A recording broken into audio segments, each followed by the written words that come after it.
Welcome back everyone to another diecast review, and today we'll be taking a look at this 1/64 scale Bobcat S76 skid steer loader by ERTL. I'm really looking forward to getting this one out of the package and taking a look at it, so let's go ahead and get on to the review. I don't really think I need to spend a lot of time on the box because there's not a whole lot to show. You just got the artwork on the front with the replica inside. Plus there's information on the back mainly to do with like licensing and copyright information. You want to read any of that, you can pause the video. But one thing I did want to mention is I actually bought this back in August at an event called Ag Progress Days down in State College, and got this from a vendor. I paid $11.95 plus tax for it, and I probably could have bought a few more things that were there, but you know, there wasn't really anything I couldn't live without. This was one of the things I thought was more interesting and decided to pick it up and do a video on it. But that out of the way, let's get this out of the package. So rather than watching me struggle to get this out of the package for the next 20 to 30 seconds, I decided to just skip right ahead to the turntable, and now we can get an up-close look at all the details on this loader, which, to be fair, there's not a lot of them, and that's kind of to be expected with these ERTL replicas, because they're made to be adult collectibles, but at the same time more child-friendly. So with some of these, you're not going to see the same level of detail on them that you would from other manufacturers such as SpecCast or Greenlight, but the details this has are pretty good. And something else I do want to mention is I'm not as familiar with these Bobcat machines as I am, say, the Case machines or even the John Deere machines. So if anyone notices any inconsistencies with this S76, you're going to have to let me know down in the comments. But getting on to the details with this loader though, I do like the attention to detail with the boom. This looks really nice with the design, and also it has quite a few pivot points on it, and also hydraulic cylinders, which these look a lot finer than some of the other ones I've seen from earlier releases in like the 90s or even the early 2000s. So it's great to see ERTL is refining things to make them look better. Also like the rims and tires on this loader. The tread on the tires looks really nice, and I think on the real machine both of these axles actually steer. Someone will have to let me know on that. But we've also got nicely applied graphics. You can see we got the S76 on the back and the Bobcat on the boom.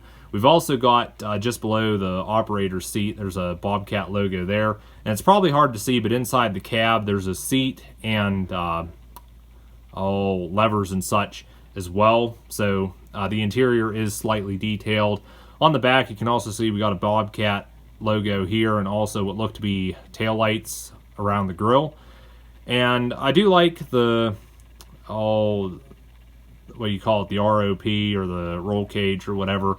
I like the attention to detail there, although these, even on this, they haven't really changed that much compared to what they were on some of the earlier stuff. The grab handles on the front are just molded. They're not cut out or anything. We do have the exhaust here just behind the cab. And again, I do like the attention to detail with this loader boom, and it does work, which I think if I just grab it off the turntable here real quick, I can get everything to pivot and set up.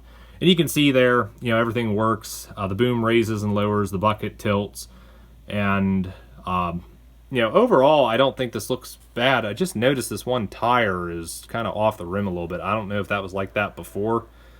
But, yeah, I mean, the attention to detail on this is pretty good for what it is. And now the turntable's struggling to move this because, in a way, this is kind of a heavy machine here. But not really sure what more I can say about this. Like I said, it's not as detailed as some of the other 1/64 scale loader replicas out there, but what detail this does have looks pretty good in my opinion. For comparison, I got some other skid loaders from my 1/64 scale collection to put up next to the Bobcat, although I have to be honest, most of these are actually 1/50th scale, and that's because, at least from my own experience, it's so hard to find 1/64 scale skid loaders, especially for the manufacturer that you want.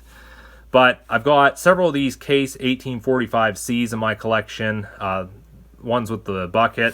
I got one here I actually put a bale spear attachment on, but it's not on there very well. It's just, you know, sits on there for the time being. One of these days I got to try to get that on there permanently. Also got another 1845C, although I re-decaled this to be an 1840 machine, And this one actually has the black or gray graphics and roll cage on it. Looks pretty good. I wish I had a few more of these. But I've also got this one here, and this is one of my favorites.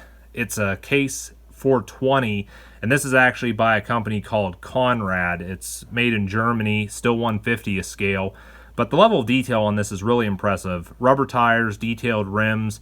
It's got a fully functional loader boom. You can see you can raise it up like this. The bucket tilts forward. The hydraulics on this are really fine, and the rivets aren't too bad either. And it's also got a cool feature. You can actually remove the bucket on this, and it came with an optional pallet fork attachment and also an extra pallet. So it's a really nice feature this has with the interchangeable attachments.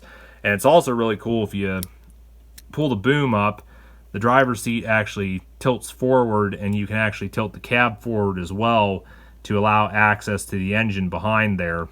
That is a really nice feature with this. And it also has a working safety bar and just the cage detail. Everything about this is so right. Conrad does make a tracked, or they did make a tracked version of this as well. I didn't get that just because I preferred this one. And these machines these days are really sought after. If you can find them on eBay, they usually are going for a ridiculous price.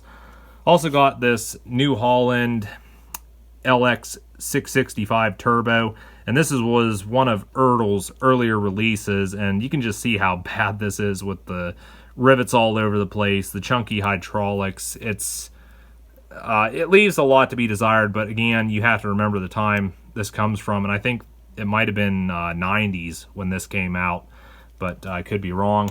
Also got this other New Holland loader, and this one I believe is 1/50th scale again. The details on it, not the best, but again, I think we're dealing with something that was a 90s release, possibly even earlier than that, but got that. And then lastly, there's this Matchbox skid loader. I forget what they call it, and I don't think it says, it just says MB 789 skid steer. But I don't know, these things, they're kind of cute. I've got quite a few of them in my collection because I like them. But personal opinion though, if I had to pick one of these, which was my favorite, it would have to be the Case 420. I just noticed the operator seats. But unfortunately that isn't 1/64 scale and you can't get it anymore. But I don't think this Bobcat is too bad compared to the rest of these. Well, personally, I really like this little Bobcat, and even though it doesn't have a high amount of detail, I think it still looks really great, and it is nice to have a loader in my collection that is true 1/64 scale. I mean, the 1/50th scale ones don't look too out of place, but there are times where you put them next to something and you can tell right away the size just doesn't match up right. But not the case with this loader here. Like I said, it does look really good, and it will fit in with true 1/64 scale. And as to whether or not I'd recommend getting your hands on one of these, if you're somebody that does want a 1/64 scale skid steer loader, this is definitely an option. There's another manufacturer that makes a cat machine. I think it's Norscott. I do have hopes of getting my hands on one of those here someday. But again, it is really nice to have this Bobcat, and I'm kind of thinking now it'd be really cool to have like a Bobcat dealership on one of my display tables, but now that's for someday in the future maybe. But anyways, that's going to be it for this review. You guys can let me know your thoughts on this Bobcat down in the comments below. Also, feel free to check out my other pages, links in the description, and I will see you guys in the next diecast review.